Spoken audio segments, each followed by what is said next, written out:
Hello, നമസ്കാരം കൂട്ടുകാരെ. ഇന്ന് ഞാൻ എഴുന്നേറ്റപ്പോൾ ഒരല്പം താമസിച്ചു പോയി. തനൂസ് അടുക്കളയിൽ എന്തൊക്കെയോ പാചക പരിപാടി തുടങ്ങിയിട്ടുണ്ട്. നമുക്ക് അങ്ങോട്ടൊന്ന് പോവാം. ഇന്ന് രാവിലെ ഇവിടെ ഒരു ചേട്ടൻ ഇച്ചിരി ചീരയുമായിട്ട് വന്നിട്ടുണ്ടായിരുന്നു. അങ്ങനെ ഞാൻ ചീര വാങ്ങിച്ച് അപ്പം ചീര തോരൻ വെച്ചേക്കാമെന്ന് വിചാരിച്ചു. അപ്പോൾ അതിൻ്റെ ഒരു തയ്യാറെടുപ്പിലാണ് ചെയ്തുകൊണ്ടിരിക്കുന്നത്. എങ്ങനെയാണ് ചെയ്യുന്നതെന്ന് ഞാൻ വിശദമായിട്ട് പറഞ്ഞു തരാം. ഒരു പ്ലേറ്റിൽ ഞാൻ അരിഞ്ഞു വെച്ച ചീര എടുത്തിട്ടുണ്ട്. നമുക്ക് ആവശ്യമുള്ള അത്രയും ചീര എടുക്കാം. ഞാൻ വളരെ കുറച്ച് ചീര മാത്രമേ അരിഞ്ഞെടുത്തിട്ടുള്ളൂ. അച്ചുമോന് വളരെ ഇഷ്ടമുള്ളതുകൊണ്ട് ഞാൻ മിക്കവാറും ചീരത്തോരൻ വെക്കാറുണ്ട്. ഞാനിപ്പം മിക്സിയുടെ ജാറിലേക്ക് മഞ്ഞൾപ്പൊടി, നല്ല ജീരകം, തേങ്ങ, വെളുത്തുള്ളി, പച്ചമുളക്, സവാളയോ അല്ലെങ്കിൽ കൊച്ചുള്ളിയോ ചേർത്ത് മിക്സിയിലൊന്ന് ചതച്ചെടുക്കാൻ പോവുക. ഞാൻ മിക്സിയിൽ ചതച്ചെടുത്ത് വെച്ചിട്ടുണ്ട്. ഒരു പാൻ എടുത്ത് അടുപ്പിൽ വെച്ച് അതിലേക്ക് എണ്ണ ഒഴിച്ച് എണ്ണ ചൂടായപ്പോൾ അതിലേക്ക് കടുകിട്ട് കടുക് പൊട്ടിക്കഴിഞ്ഞ ശേഷം അതിലേക്ക് കരിവേപ്പിലയിട്ട് കരിവേപ്പില ഒന്ന് വാടി വന്ന ശേഷം മിക്സിയിൽ ചതച്ച് വെച്ചിരുന്ന അരപ്പെടുത്ത് ഇടുക. അത് മൊത്തം ഇട്ട ശേഷം നല്ലതുപോലെ ഇളക്കി കൊടുക്കുക. ആ അരപ്പൊക്കെ നല്ലതുപോലെ വാടി വന്ന ശേഷം അതിലേക്ക് കുറച്ച് ഉപ്പ് ചേർത്ത് കൊടുക്കുക.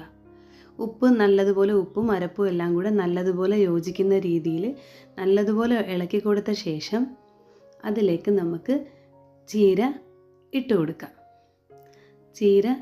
കംപ്ലീറ്റ് ചീര അതിലേക്ക് ഇട്ട ശേഷം വീണ്ടും നന്നായിട്ട് ഇളക്കി കൊടുക്കുക. നല്ലതുപോലെ ഇളക്കി കൊടുക്കണം. ഒരു തരി പോലും വെള്ളം ചേർക്കുകയോ അങ്ങനെ ഒന്നും ചെയ്യരുത്. ഫ്ലെയിം നമ്മൾ കുറച്ച് വെച്ചിട്ട് വേണം ചെയ്യാനായിട്ട്. അതുപോലെ തന്നെ നമ്മൾ നേരത്തെ ഇട്ട അരപ്പും ചീരയും കൂടെ നല്ല മിക്സ് ആകുന്നത് വരെ നല്ലതുപോലെ ഇളക്കുക. ഇപ്പം ഞാൻ പാൻ അടയ്ക്കുന്നില്ല, കാരണം ചീരയുടെ വെള്ളമൊക്കെ ഇറങ്ങി അങ്ങ് വല്ലാതെ കട്ട കുത്തുന്നത് പോലെ ആകും. അങ്ങനെ ആയിപ്പോയാൽ ചീര കൊള്ളത്തില്ല. ചീര കുഴഞ്ഞു പോകാതെ നല്ല രീതിയിൽ കിട്ടണമെങ്കിൽ ഇങ്ങനെ ഇളക്കിക്കൊണ്ടേ ഇരിക്കണം. ഇനി നമുക്ക് മൂടിയെടുത്ത് അടച്ചു വയ്ക്കാം. കുറച്ച് സമയത്തിന് ശേഷം ഗ്യാസ് ഓഫ് ചെയ്യുക. നമ്മുടെ ചീരത്തോരൻ തയ്യാറായി. അങ്ങനെ തനൂസിൻ്റെ ചീരത്തോരൻ റെഡി ആയിട്ടുണ്ട്. ഞാനിപ്പോൾ ഇനി ഹാളിലേക്കൊന്ന് പോട്ടെ, അവിടെ എന്തായി കാര്യമെന്ന് നോക്കാം.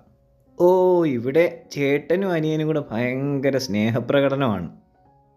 അനിയൻ ചേട്ടനെ കൊഞ്ചിച്ചുകൊണ്ടിരിക്കുക. ഞങ്ങൾ രണ്ടുപേരെക്കാട്ടിയും ഏറെ ഇഷ്ടം അച്ചുവിന് ആമിലുവിനെ തന്നെയാണ്. അവൻ എന്തൊക്കെ ചെയ്തു കഴിഞ്ഞാലും അവനൊരു പ്രശ്നവും ഇല്ല. അവൻ ചിരിച്ചുകൊണ്ട് ഇങ്ങനെ ഇരിക്കും. പിന്നെ സ്നേഹം ഓവറായി കഴിയുമ്പോൾ അവൻ ഇറിറ്റേഷൻ തോന്നും. പതുക്കെ അവിടുന്ന് എഴുന്നേറ്റ് പോവുകയും ചെയ്യും. ഇതൊക്കെയാണ് ഇവിടുത്തെ അവസ്ഥ.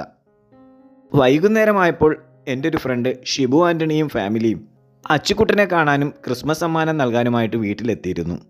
അവർ കൊണ്ടുവന്നതാണ് ഈ കേക്ക്. അതിനി എത്രയും പെട്ടെന്ന് ഓപ്പൺ ചെയ്ത് ആ കേക്ക് കഴിച്ചാലേ ആമിലുവിന് സമാധാനമാകൂ. അതിനുള്ള പരിപാടിയാണ് ഈ ചെയ്യുന്നത്. അവൻ തന്നെ അടുക്കളയിൽ പോയി പ്ലേറ്റൊക്കെ എടുത്തുകൊണ്ട് വന്നു. തനൂസ് അത് കട്ട് ചെയ്ത് കൊടുക്കണമെന്ന വാശിയിലാണ് അവൻ. അല്പം താമസിച്ചപ്പോൾ അവൻ തന്നെ കട്ടിങ്ങും തുടങ്ങി.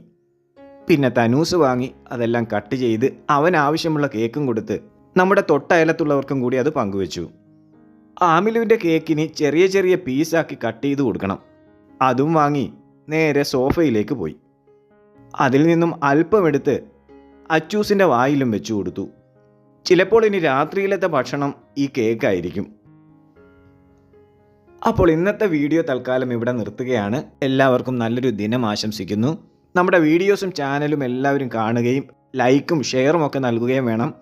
അതോടൊപ്പം നിങ്ങളുടെ വിലയേറിയ അഭിപ്രായങ്ങളും കമൻറ്റ് ബോക്സിൽ രേഖപ്പെടുത്താൻ മറക്കരുത്. അപ്പോൾ ഇന്നത്തേക്ക് വിടാം. ടാറ്റാ.